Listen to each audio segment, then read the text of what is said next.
Hey Bible fans, I'm here with another vanity project today, a brief review of the Cambridge Annotated Study Bible NRSV. It's a hardback edition, an old one I've had for a long time. It's a content study Bible review. I don't know if this ever came out in anything other than a hardback edition, and I don't think it's in print anymore. It might be. You can get them used. It's one I have mixed feelings about, but it is one of the study Bibles available in the NRSV, and there are not a lot. There's only a half dozen or so, so I want to take a look at it. Well, first of all, here it is, the Cambridge Annotated Study Bible. I've added 3 red ribbons to it. It's a hardback edition. This one's taken some wear, and it's been in a bookcase, and it's what it is.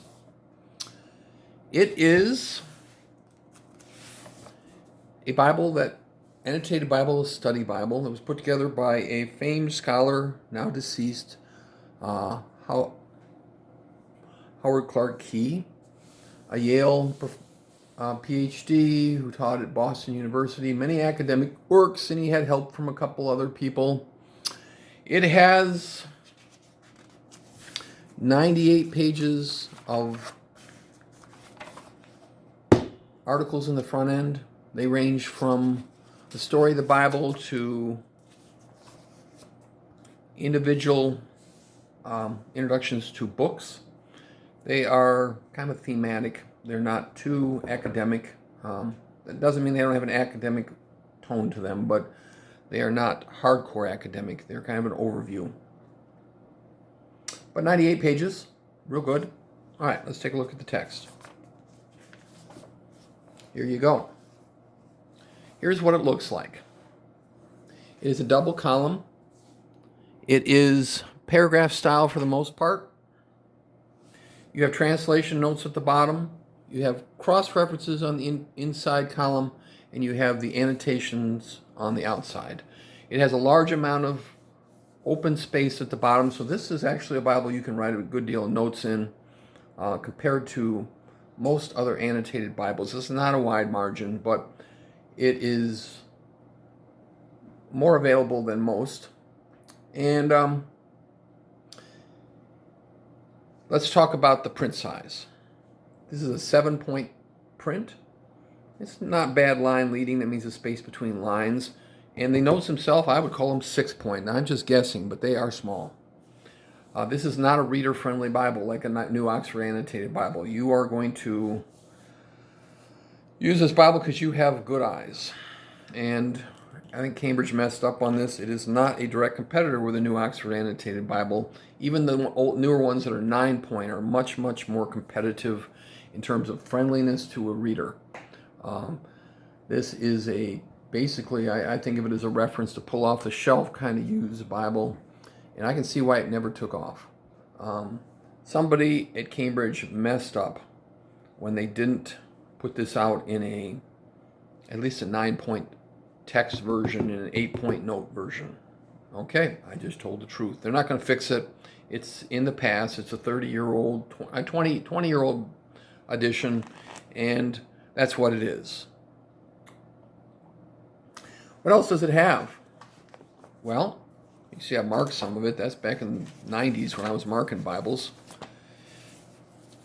It has the glossary that Cambridge has in some of their Bibles, including their reference edition, 70 pages. It has basically a name or an item, and then it has a reference or two. It's kind of like a quasi-concordance. It's not a real concordance. It doesn't have an official concordance.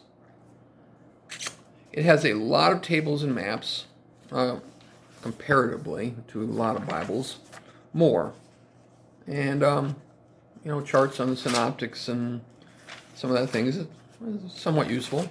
It has nice maps, 8 of them, to the Cambridge maps, and they're high quality, and they have the a Gezelier, which allows you to look something up that you want to find and then use the cross-reference charting system to find it on a map.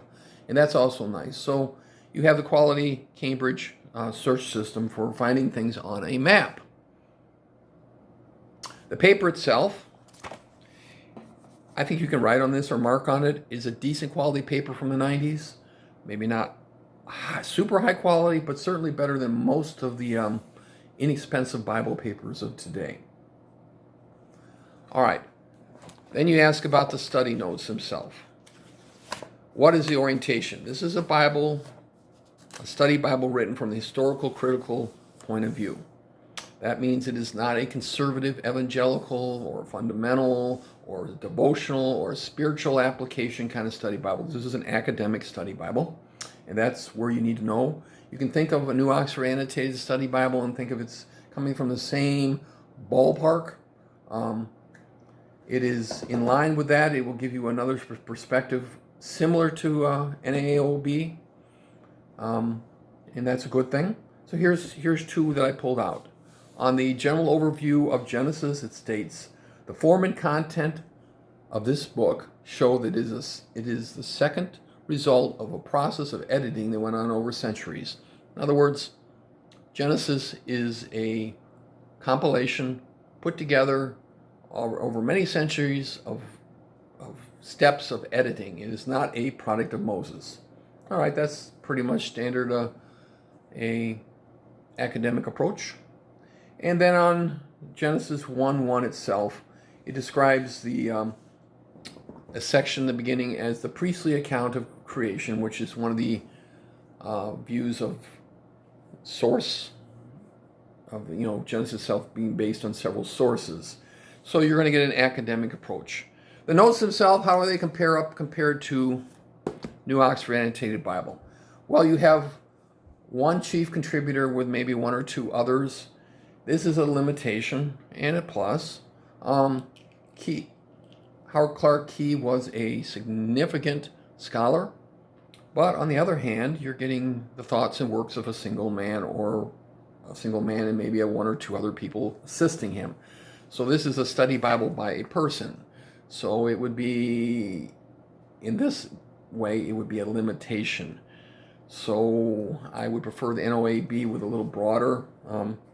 But on the other hand, the broader could be, you could have people of less writing ability, less known. In some sections, the NOAB might be weaker than some of the others. So if you love Howard Clark Key, you might say the whole thing is consistently high, where the NOAB might be